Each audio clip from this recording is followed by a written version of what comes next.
Semen is of an extraordinary level of potency. You are using it to spill it on the JNU bed sheets, okay? If that's how you're using it, well, that's your compulsion. We have a biology, we cannot put it under the carpet, it's there. Body has its needs, as there is physical hunger, so there is sexuality, but to what extent is your choice. So, in the yogic culture, this is called as virya. It is one of the most potent things. Obviously, it has a potency if you know how to explore.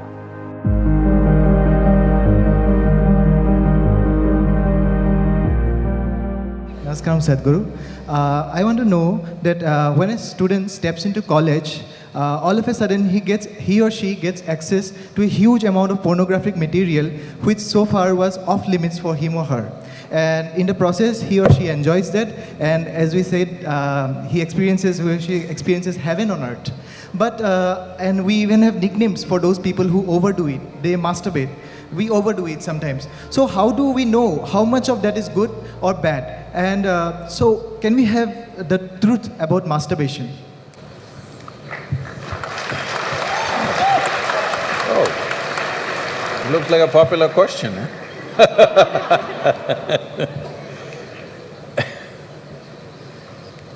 See, we have a biology, we cannot put it under the carpet, it's there. It's best we address it for what it is. But right now the problem in the world is, because certain religious institutions in the world took this attitude that the very biology of the human being is wrong, because of this, culture started hiding it under the carpet.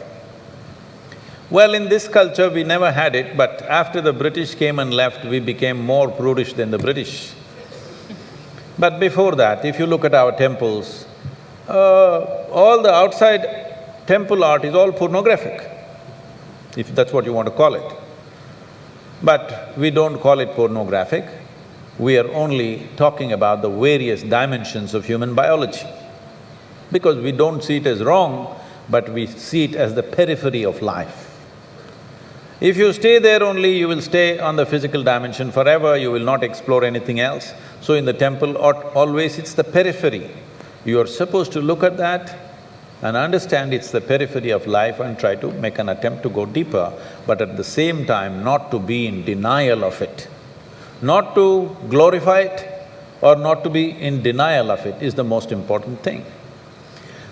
But in your college, watching these things on the whatever, your internet or whatever, people tell me that… somebody told me, I don't know if these percentages are correct. When I was asking, what is the content? I was trying to understand the internet and its content, what is the real content on the internet? They're telling me, you should know, they're telling me 70% of the content on the internet is pornography. Is it so?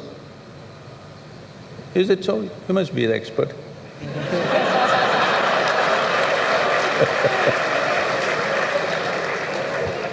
Is somebody doing PhD on it? They told me 70%. I said 70% is unreasonable and sick levels of pornography. If it occupies a small percentage, it's okay. 70% of a technological platform which could do millions of things, unfortunately is pornographic, just biology of life. It's very unfortunate because once you come as a human being, your biology is not the front end of your life. It is one part of your life. This cerebral capability came so that your intelligence becomes the front end of your life, and if you become conscious, your consciousness becomes the front end of your life. Biology is the front end of a bull. It's okay for him, that's all he knows. But biology should not be the front end of a human life, it is part of our life. We are not denying it. So, at a certain stage in your life, it's like this. A 95-year-old man went for a medical checkup with his doctor. The doctor did a thorough checkup and said, "Hey, old boy, you're doing great for 95, no problem with you." Then the old man asked, "Doctor, but what about my sex life?" Then the doctor looked at him and asked, thinking about it or talking about it?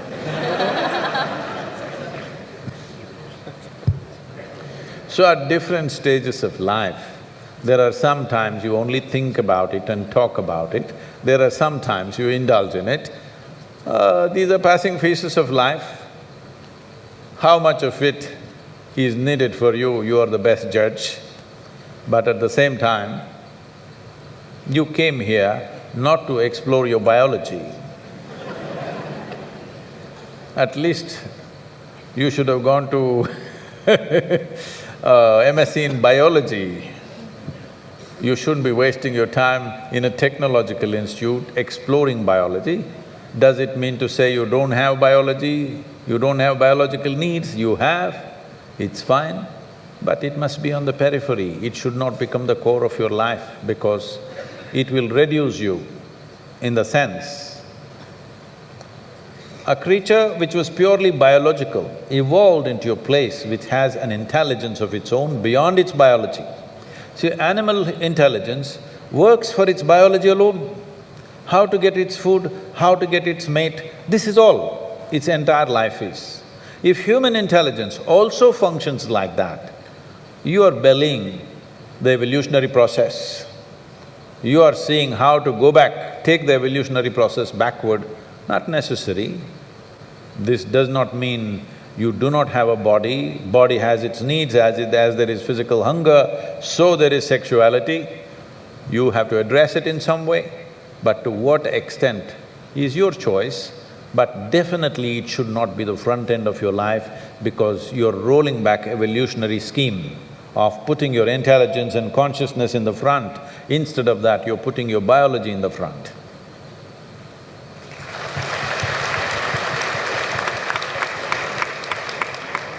How important is a man's semen for physical, mental and spiritual well-being? Can wasting our semen damage us spiritually? Well, you know, semen is the basis of your physical existence, whether you're a man or a woman. You have come into existence because that is 50% of the ingredient, yes? Well, we have skin, we have epithelial cells, we have hair, we have many other aspects of body, you know, heart, liver, kidney, so many things. All these cells are of a certain potency in their own way. But semen is of an extraordinary level of potency, it can create a whole new life. Well, today you can take an epithelial cell and do a lot of things in a laboratory and maybe we can clone you, all right? So the potential is here also, but it is not in the same dynamics as it is in a cell which you're referring to as semen. So in the yogic culture, this is called as virya. Virya also refers to what you call as vajra, which means stability, or diamond, which is the hardest thing. So in the human body, virya is considered to be like vajra. That means it is one of the most potent things if you know how to use it. Well, how to use it means you can use it to produce a child, that's one thing. Well, if you are… this question is coming because you are using it to spill it on the JNU bed sheets, okay? If that's how you're using it, well, that's your compulsion, you're doing whatever you're doing. This is not something to be judged morally, that's not the point, it's a question of what is the level of compulsion that one has. But anything in this body, can it be transformed into a different level of function? Absolutely. Not just semen, just everything in this body can be transformed. See,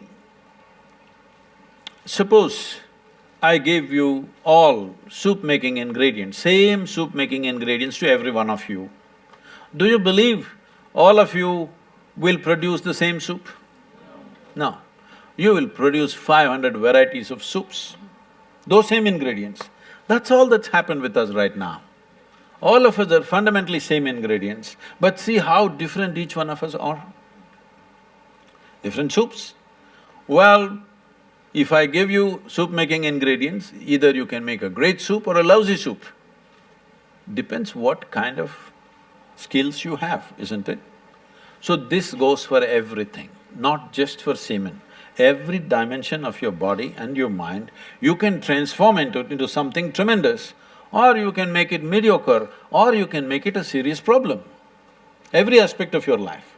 That goes for this aspect of life also. This same energy, see, people are making it literal translations, but if you want to produce a certain, let's say, epithelial cells, how much energy the body spends on it? And if you want to produce a cell which you call a semen, how much energy body spends is very different. This can be scientifically established. So, when you're investing so much energy in that, obviously it has a potency if you know how to explore. But are you competent to explore? Are you capable of exploring? Do you have the necessary sadhana and guidance to do that? That's a big question mark.